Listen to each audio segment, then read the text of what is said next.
Welcome back to the kitchen here at Wild Heaven Farms. I'm Mary. Today we are going to be making homemade sauerkraut with no fancy equipment. So all we're going to be using here is a quart jar and a jelly jar like this with a ring.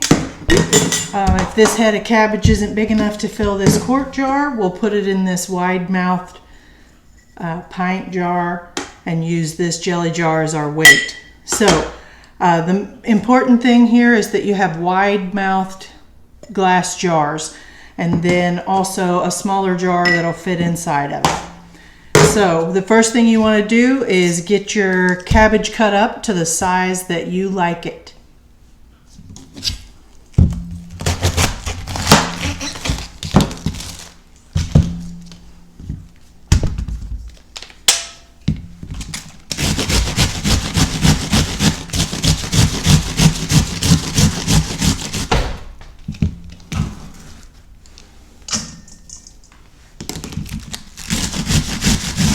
I like to do it fine like this because I use it more as a condiment on my dinner plate with the different meats and meals that we eat. And I think it ferments a little faster the smaller it is. You get more surface area for the salt to work on.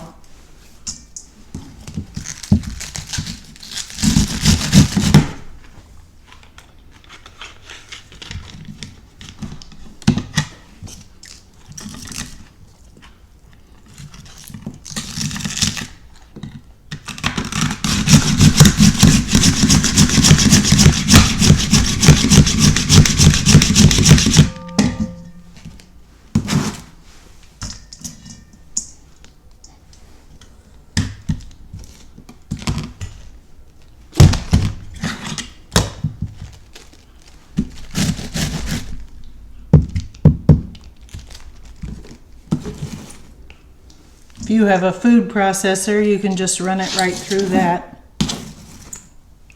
I do not.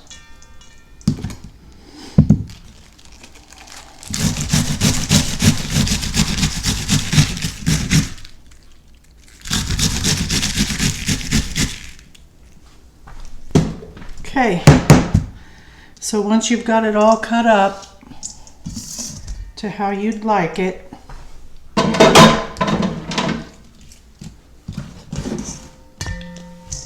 we're going to salt it.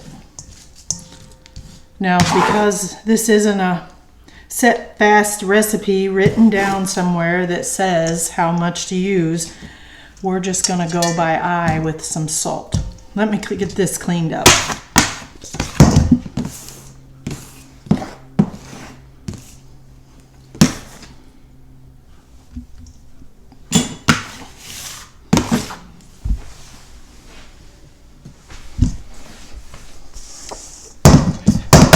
All right, just going to get this spoon here to kind of catch it, and really we just want to cover it,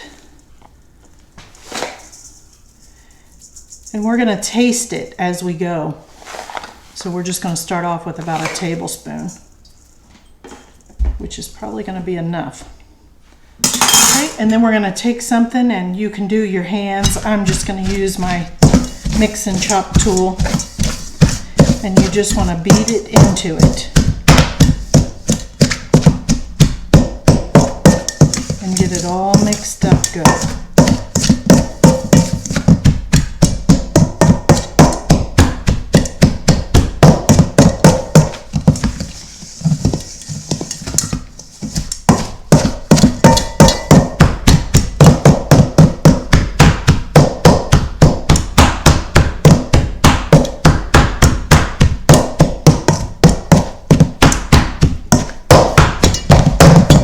Okay, we're going to give it a little taste. It should be pleasant to the taste, not too salty.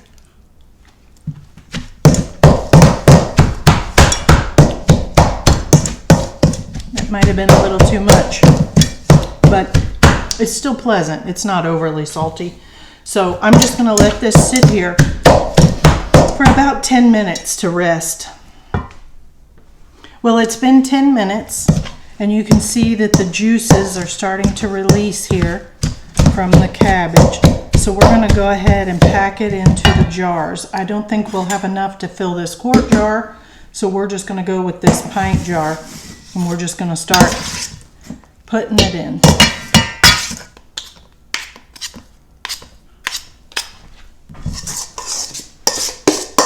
The one thing I did forget to tell you that you're going to need is something to cover the top with to keep the bugs out.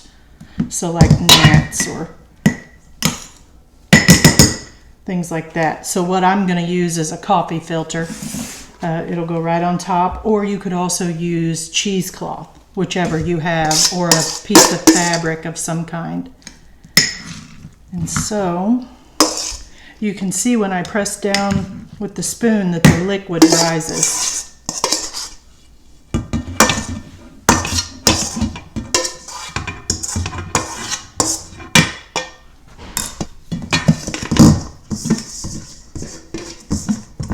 Get it all in there.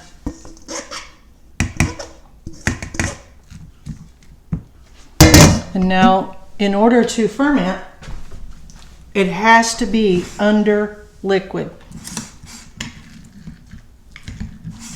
And so you're going to see the magic here. Just going to try to get it all pushed down into the same level. See that liquid?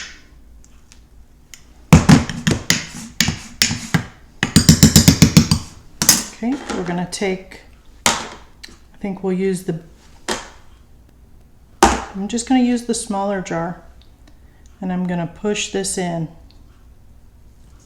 And you can see that the liquid level rises above, because right here is where the cabbage stops.